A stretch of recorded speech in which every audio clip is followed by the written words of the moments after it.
Hi everyone, this is Max from Websites, and today I want to show you how you can add new theme to your Shopify website.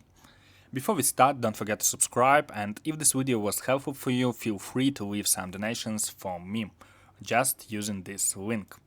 Okay, so you have Shopify website, you should log in into your dashboard, and you need to install some theme from zip file. So you should click Sales Channel and click Online Store. On some websites, Online Store is pinned and you can see it right here. After that, you should go to Themes and see something similar to my screen, but here will be your some other theme.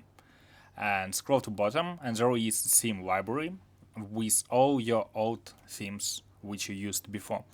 Below you can add themes by just clicking add, but this video is to add a theme from zip file. So you go to theme library and right here click add theme button. Click on it and click upload zip file. After upload zip file right here and just activate it after it's uploaded. That's all, pretty easy. Let me know in comments if it worked for you, and thanks for watching and have a nice day.